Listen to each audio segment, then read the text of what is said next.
So imagine this journey: 5 kids, a bulldog, a mom and a dad, not in a house, but in an RV.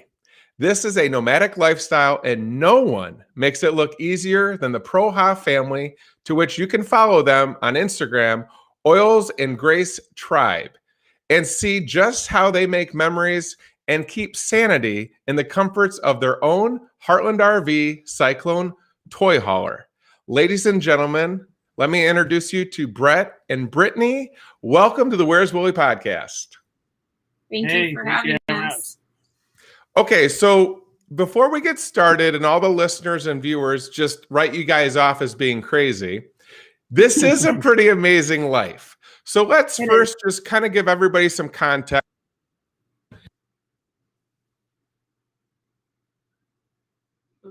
Oh, Mike's.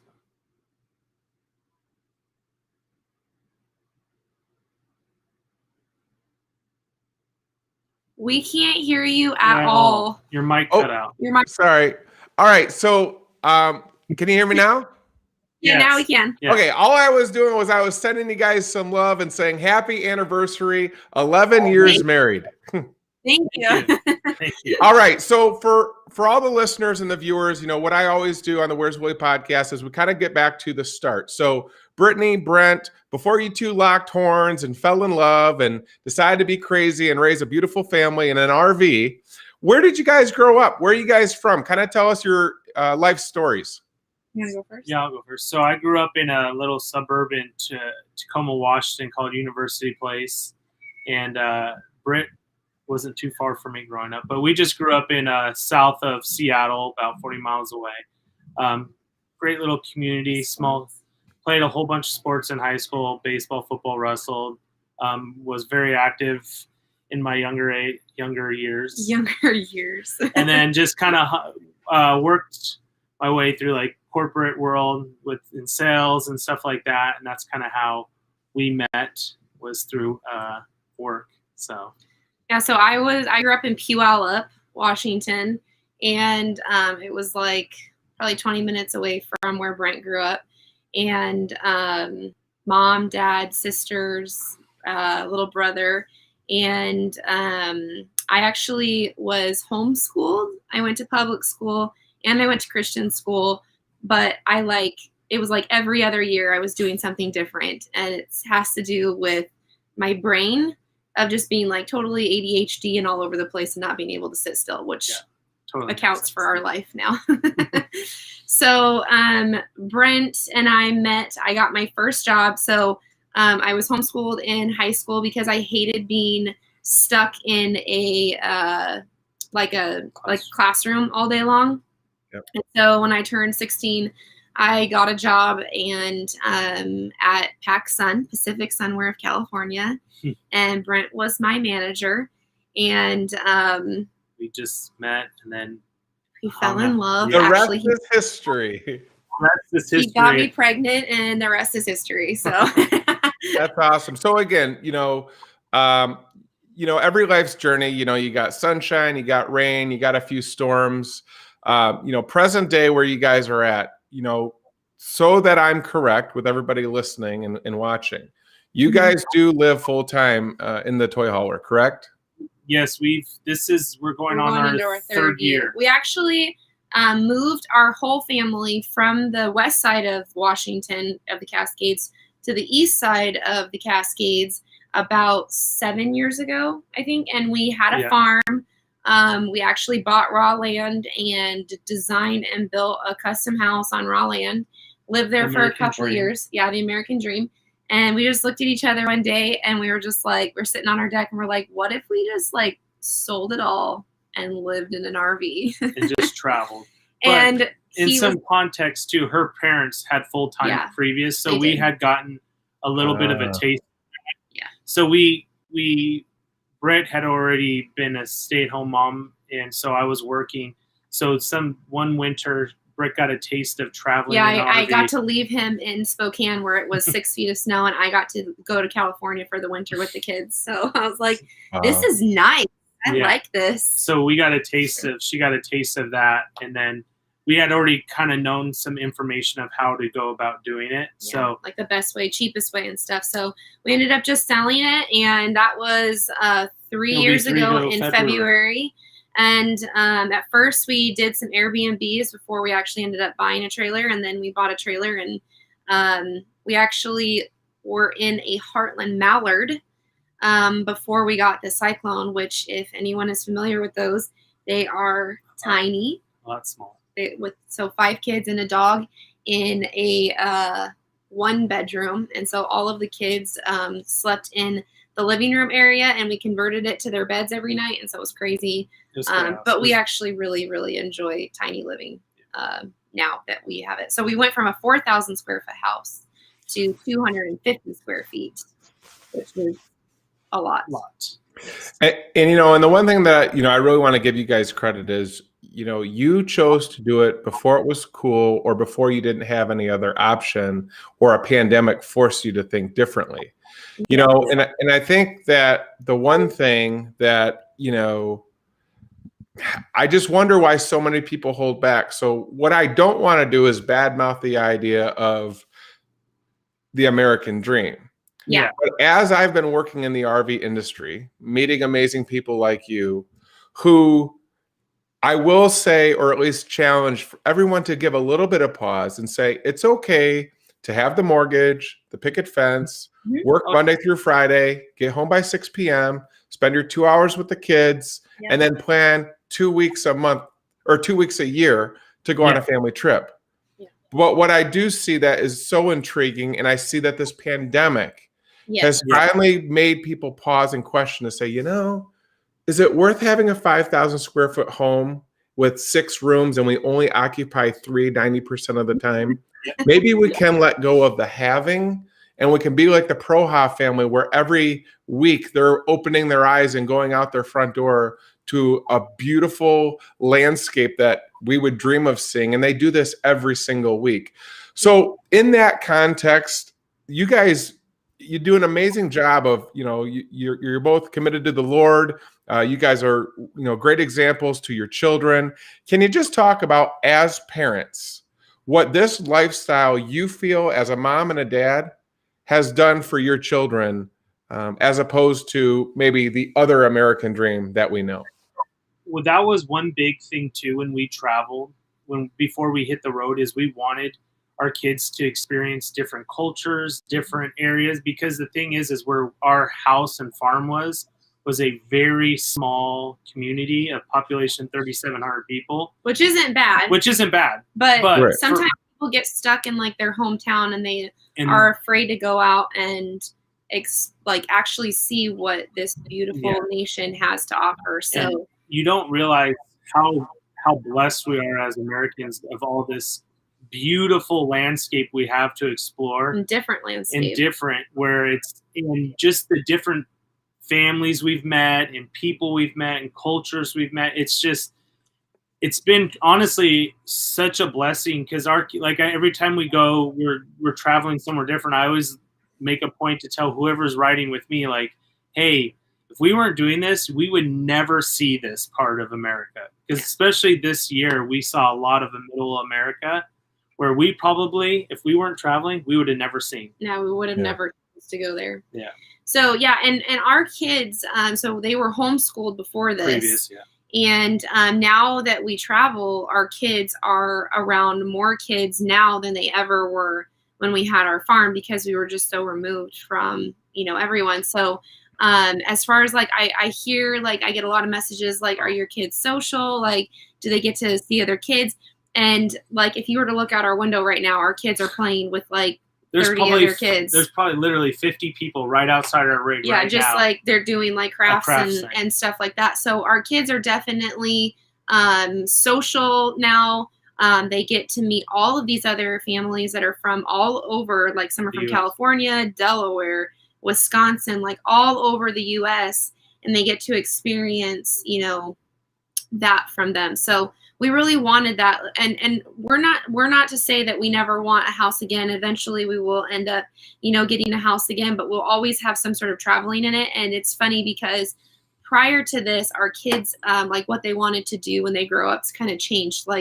our 9-year-old, she wants to get a Jeep truck and go like travel around the US with like a tent and her dogs. Yeah. And so it's just kind of funny to see like how that changes as opposed to just being like, stuck in one area and staying there. And we always ask our kids if they're enjoying this, because once our kids stop enjoying this, we would stop. Like we would not force them to do something like this. But I will tell you, we were stuck in Airbnbs during COVID.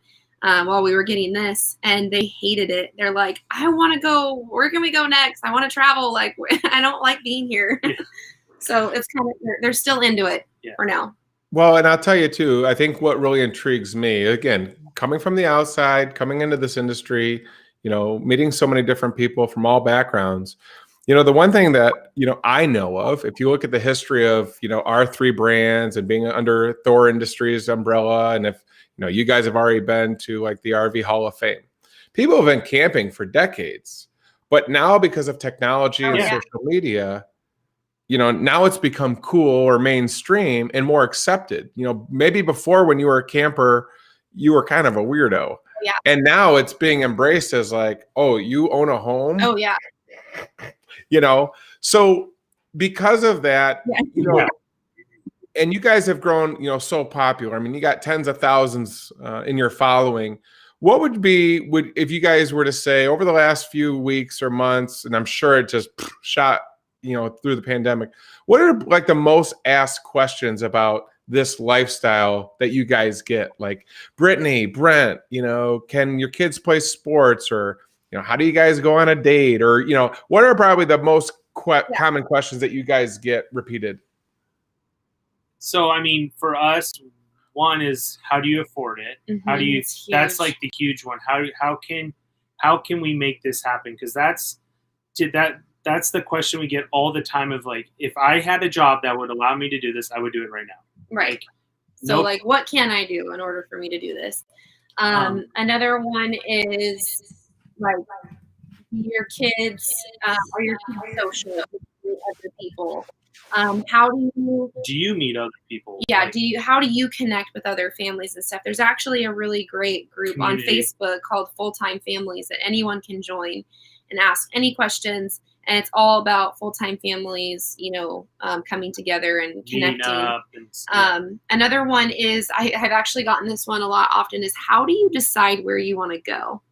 Which is such a funny question, but it's like, yeah, you're right. So basically, like for us, I'm the planner. I like to plan stuff out. Britt's the free spirit. So like this after this winter, we plan on doing American history because we weren't able to do it this year. Yeah. So we want to do all the East Coast and do that, and then probably come back down to Florida during the winter. Yeah. Usually we have like some events or maybe some like things that we want to see during the year. We basically just like plan like places to go around where those are at. So we're like, okay, if we have an event in Utah, well, why don't we do Yellowstone and Arizona and all of that around it until we have to go there, kind of a thing. But honestly, it changes so much. Like, we could have the next 3 months completely planned out and all scheduled, and then something will come up and we'll be like, well, what if we did this instead? And then we'll end up completely changing it. So a big question. A lot of questions, big too, is like the community, because some people, when you that's why a lot of people like to stay in what was comfortable for us when we had a house is we had a community around us, and we've been really blessed with a community that we pretty much traveled with the last during the pandemic, to be honest. Once we left we all the kind of Airbnb stuck together. We kind of just traveled together. It was 3 families, and now it's 5 families that now we're all just kind of traveling together over the next couple months, and that's been amazing, especially it's like a traveling neighborhood. Yeah. Another thing that people ask us is if we ever get sick of each other. And so I will give some wisdom and advice. The first 6 months is gonna suck. You're gonna like want to punch your spouse in the face because you're just like, I don't want to see your face this much. I'm not used to seeing your face this much. I'm not used to like living in this tiny area. But I will tell you that it has been so nice having the cyclone because like in the Mallard, we had a smaller bedroom, and then the kids were all in like the big area. So we didn't really have a lounge space, this like separation from each other. Well, with this, it like honestly is like a little 2-bedroom condo. That's 2-bedroom condo on wheels, basically. Like we call it a New York apartment on wheels, because it's almost 500 square foot with a Moride patio tent on the deck.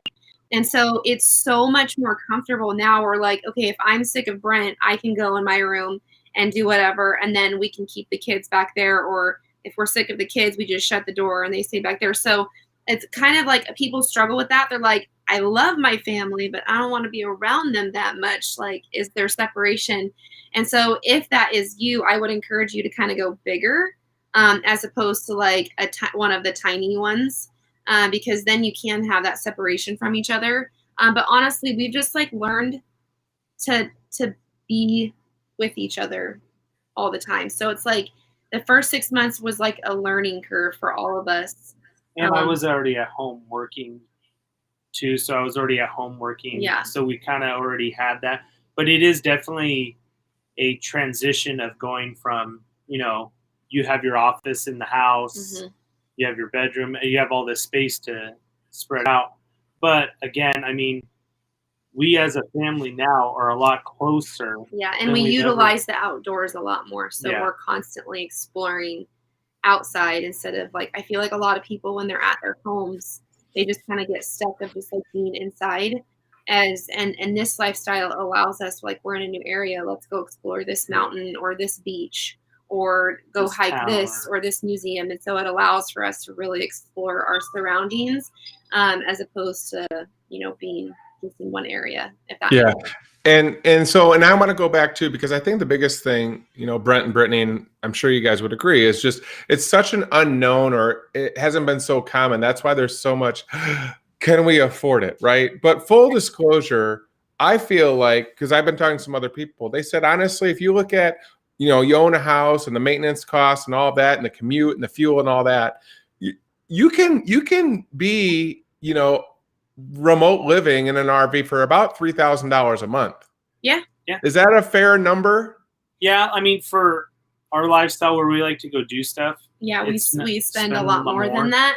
But yes, that is like, especially if you're not moving a lot, like that's what we try to tell people, because different parts of the country, fuel costs is a lot. It varies big time. Sure. If you're moving like every 2-3 days or even every week, that is going to add up a lot. But if you're, because we like to be in an area for like 2 to 3 weeks. That way we actually can experience the town and that kind of a thing. So your fuel costs aren't as much, but yeah, I would say that that's pretty fair. Yeah, that's pretty fair. Our family, our food costs are a lot. Like, it didn't go down when we left. We spend a lot on food, sure. And so, but there's a lot of mouths. There's a lot of mouths to feed. Yeah, but I would say that's pretty fair. You can definitely save money doing this lifestyle, but I will say you also can spend a lot of money doing this lifestyle, because if you plan on doing all of the things in the area that adds up, then it's going to cost you more. So just kind of, whenever people ask me, they're like, what are your tips of getting started? It really depends on you and like what you want out of it. Some people just want to like go out into the great outdoors and go hiking and go to the beach and do all the free things and just like be entrenched in nature. But then other people are like, well, I want to go do stuff that's in the area that costs money. And so obviously that's going to cost more. So you kind of have to decide that before you go, what you really want to get out of this lifestyle. And the other thing that, again, is just not common knowledge. So I think the more repetition as people hear from more and more families like you guys is, the time. One of the things that I said, like when I came here, I'm big on defining persona. So I would say I'm like Brent. I like to plan. I like to have open transparency and communication to say, you know what? A travel trailer is not for everybody. A fifth wheel is not for everybody. A toy hauler is not for everybody. And you had just hit on it. If you're a couple that literally wants to like hit every city and you're on the move every 2 to 3 days, I would say don't get a towable. You know, to me, that's Absolutely. more of a motorhome style. But if you're somebody that says, hey, we want to go to a place 2 to 3 weeks and then go to the next spot 2 to 3 weeks, well, then that makes more sense because I've always been told that these have more storage and room than a motor coach. And it's more designed for, I would say, long-term staying at a destination. So once we clear that out, then there's that bell curve back to where, you know, Brittany, you want to, you know, have a bear attack Brent, and Brent wants to go for a run and not look back. You know, in those moments of your first 6 months, people are just so much anxiety, and this is no disclosure, this is no fluff. You're going to have problems. There's a lot of maintenance that comes from every single brand you buy, us included. It doesn't matter. So that being said, and that applies also to costs, sometimes you're going to have replacement costs that add up. When it comes to the time, your first 6 months, it's going to probably take you 20 times longer to set up for camp than it does now. So for everybody listening, you guys have a huge toy hauler. How long now does it take for you to set up versus when you first started in just the travel trailer? So when we first set up the travel trailer, it would literally take us hours. Yeah, like a few hours to get set up and stable and all the set up inside. Just to get it level, we're talking 30 minutes. And depending on where we're at, could even be even longer. Yeah. It could be even longer because you're saying, oh, we got to put so much of this under the tire. Well, then we can't do that because now we can literally... We can be packed up and ready to go within 45 minutes. And then that's taking pictures taking down. Everything down and hooking up to the truck. As far as like setup, it's the same thing.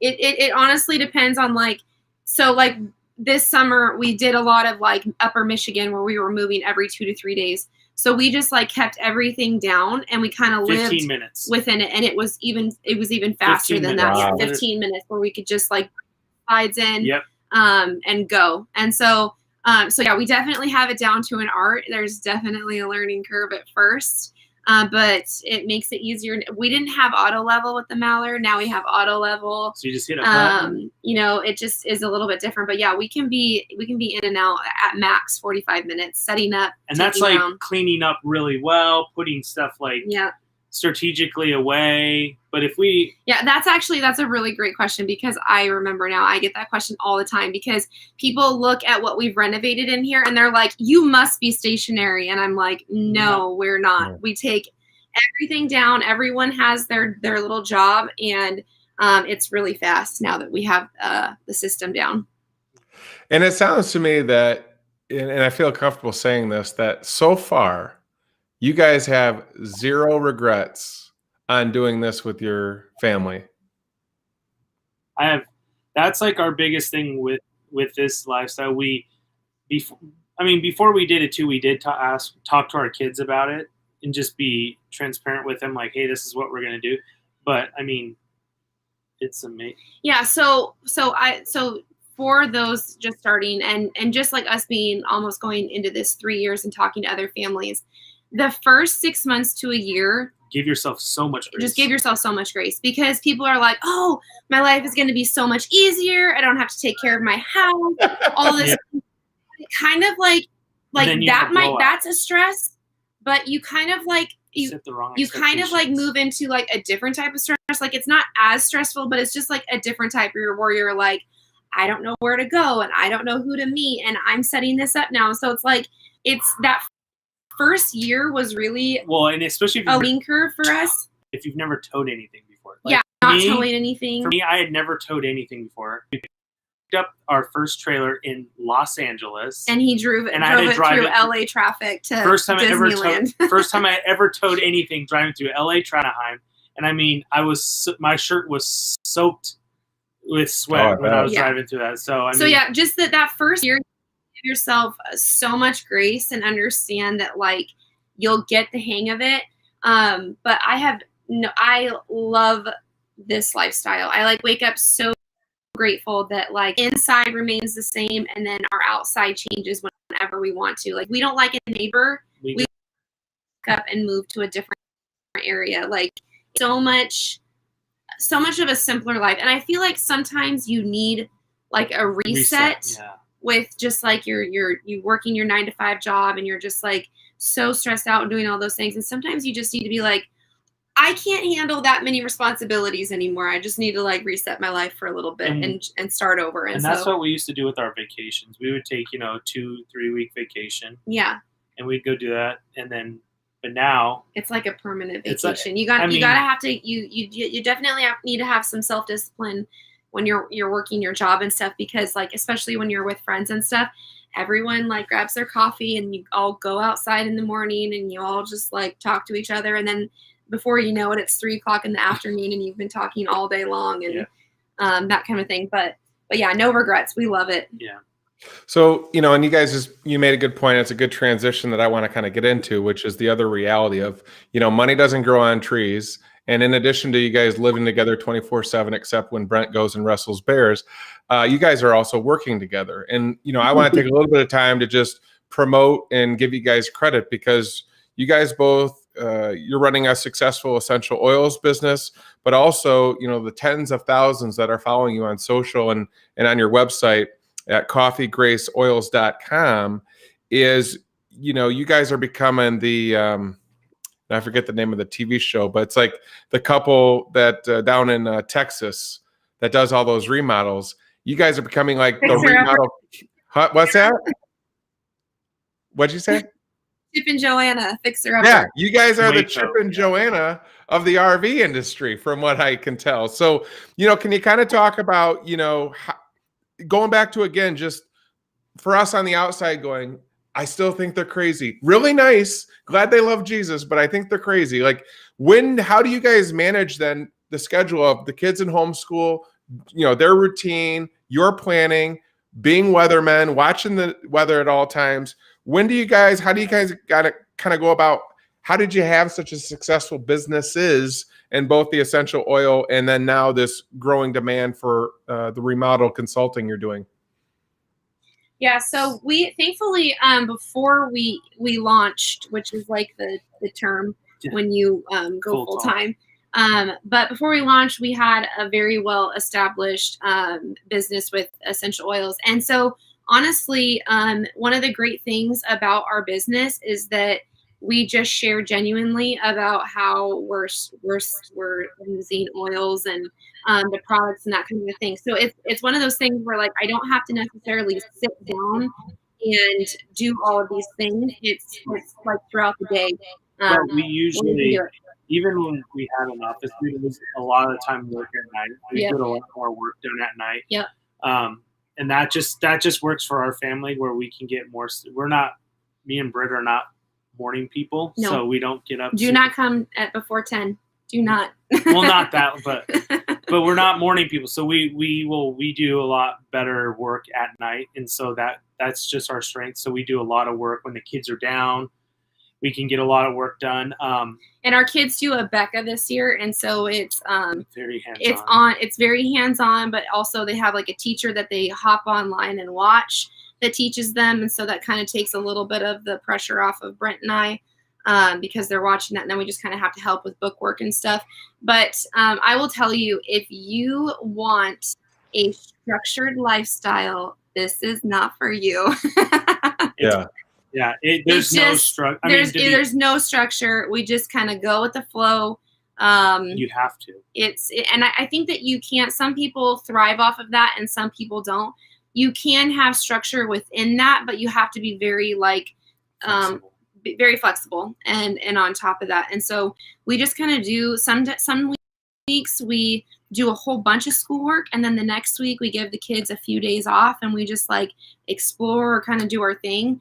And then we'll catch up the next week or whatever. And then it's the same with the business stuff. And so, with the design consulting thing, we offer 2 Zoom calls, just 30-minute Zoom calls to kind of go over like what you're thinking because sometimes people are like, I don't even know where to go or from here, or like what to even put together, like what colors and stuff to put together. And so we kind of just break that down for them. And so we do a Zoom call basically like this. And then you get a sheet of like all of the links that you need to purchase. And then we go over exactly how to do the design again. And so thankfully, all we need is good internet. Most of the time, we have it. We have good internet. Sometimes we do not. Like right now, we're extremely. I don't know how it's working. I don't know how it's working right now because where we're at right now is not good internet.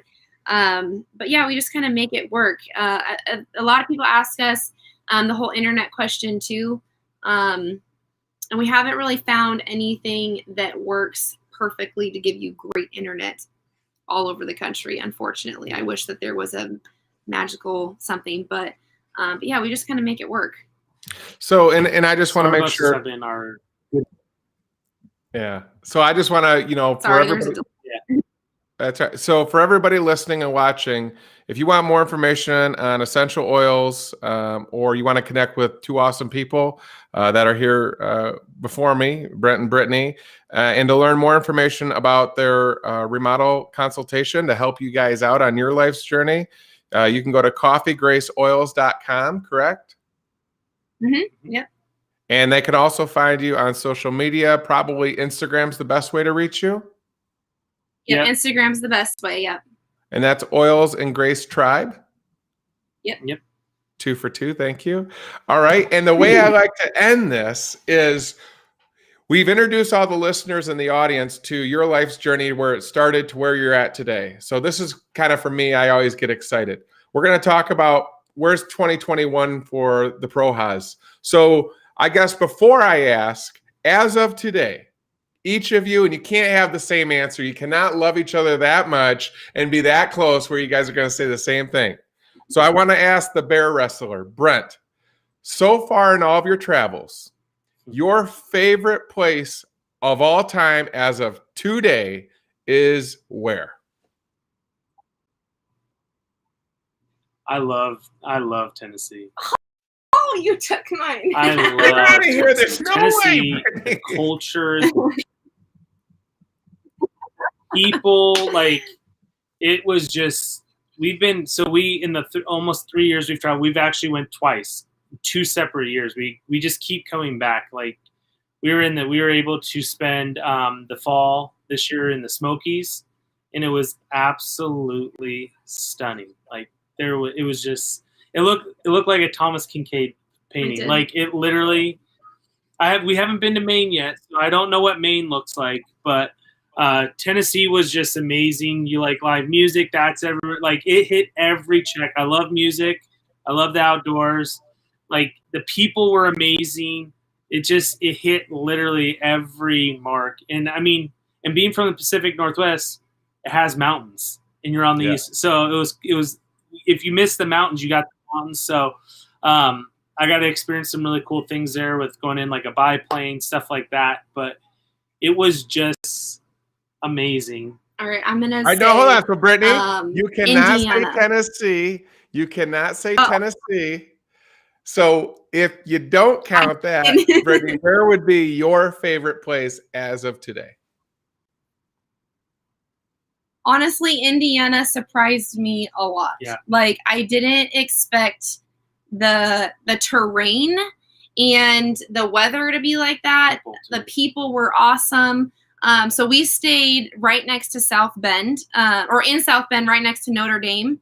And I actually, during like all of like COVID, when it first popped off and stuff, and I actually really, really enjoyed Indiana. Surprisingly enough, I'm like, wow, I didn't know that they had like farms and like the beautiful meadows and all this stuff all around it. So I'll say Indiana since I can't say Tennessee. I was gonna say, I thought you would say Upper Peninsula. Well, that was pretty too. Yeah, Oh, but we didn't spend a ton of. Yeah. Yeah, we spent 2 weeks. Yeah. 2 points for the Midwest. All right. So as we look at 2021, and I'm not going to ask Brittany because she's a free spirit. So Brent, the planner, what places or destinations are you guys looking forward to in 2021? We want to do Niagara. We haven't done Niagara. We want to do. It's all up in the air now. I want to do Nova Scotia. I want to go up into Nova Scotia. Do Maine. We're gonna go back up to Tennessee and then kind of do the loop around back down to like Florida. So do your Maine, New York, New Jersey, DC, Virginia, West Virginia, Carolinas, and then